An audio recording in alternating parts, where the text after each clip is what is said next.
My name is Aaron Hollinsworth, and I'm doing my project on North Korean art. The Democratic People's Republic of North Korea has a distinct art scene, one of which has a message that is effectively penetrating the world, but is understudied and neglected. There are two major institutions in North Korean art.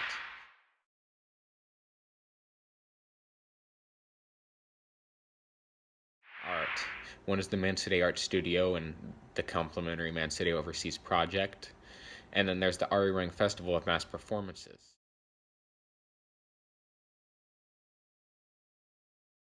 Although the Arirang Festival has been discontinued, and then there is a new mass games festival called the Glorious Country. North Korean art is influenced heavily by political virtues and values. Although other countries like the United States are also influenced by politics in their art scene, North Korea is a little more extreme in their influence and also the regulation. Even simple paintings of industrial scenes that seem to have no political significance have underlying political meaning, because that's just the way North Korea is. Now, there's a main juke idea that North Korea is based on and their art scene is based on, which is the philosophical principle that man is the master of everything and that man decides everything. Establishing juke to North Koreans means adopting the attitude of this master towards this revolution and towards the creation and construction of the country. So basically, the way I look at that, that means Kim Jong-un, Kim Jong-il, Kim Il-sung. These people, they're like these masters, these dictators, and they're just trying to establish their own power. Now, Kim Jong-il himself was viewed as an art theorist and a leader. Fun fact. He came up with the seed theory, basically, which was the importance of the seed of the behind the artwork, the seed of thought, and how it develops from that. Since the death of dictator Kim Il-sung in 1994, North Korean state had struggled to reinvent itself. So the way that they did reinvent themselves was Kim Jong-il continued the art movement, and the Mansudae Studio is one major one that has been offering cheap labor for a long time to overseas countries, like countries in Africa where they do monuments and sculptures, and their influence carries internationally, just not just domestically. So that's kind of the wonder of North Korean art, is how powerful this dictatorship really is through the art realm.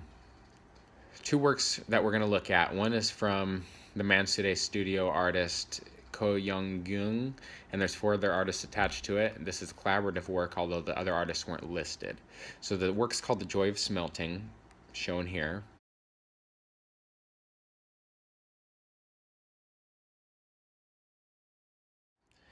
This is a socialist realism piece, ideal, not necessarily real. So think North Koreans, they're not necessarily happy like these workers are pictured here.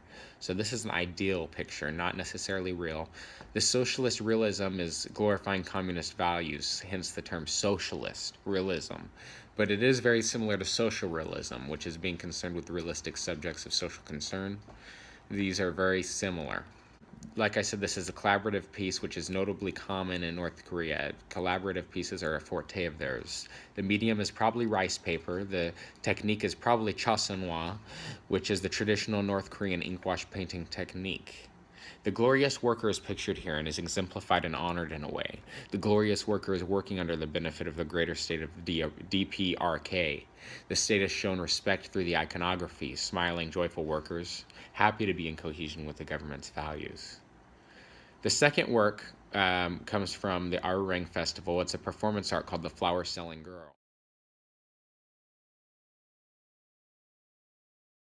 This was arranged by Kim Jong-il, and this is a rendition that was originally, the work was originally done by Kim Il-sung. Kim Il-sung was anti-Japanese in his virtues for the state, and that goes back to his partisanship in an Chinese Communist Party anti-colonial, anti-Japanese, anti-fascist guerrilla struggle in Manchuria from 1931 to 1941. That was a tongue twister. This play was based on the Bolshevik Revolution in Russia, in which the communists under Lenin took control of the government. This play was a drama to set the pathway for many dramas to come, all across China, Japan, Vietnam, and other parts of Asia. This musical was staged by a 150-person troupe called the Sea of Blood that Kim Jong-il put together. This was about a young girl's family who falls apart due to repression by landowners and Japanese colonial officials, where they stay in Manchuria. Her brother joins a partisan fighting group, and she sells flowers in support of such group. At the end of the show, the leader of the partisan group emerges onto the stage with a rising sun pictured behind him. The rising sun has important iconography here because the rising sun represents Kim Il-sung, the original creator of this play. Kim Il-sung was long attributed with the sun and the rising sun. He is the son of the nation. So perhaps that was just a nod to Kim Il-sung. Perhaps Kim Jong-il wanted to be the new son of the nation. Who knows? I mean, I guess he was in a way. So when the leader emerged on the stage, the leader of the partisan fighting group emerged on the stage, the little girl, she gave flowers to the leader of the group. Okay, so the giving of the flowers was representative of Stalin's Russia because that was a common act, giving flowers to the leader. It is well known that the North Koreans have a political virtue that is extreme in nature, and that political virtue is demonstrated in the artwork that is ruled by the government control of the regime of the Kims. First Kim Il-sung, then Kim Jong-il, now Kim Jong-un. Thank you.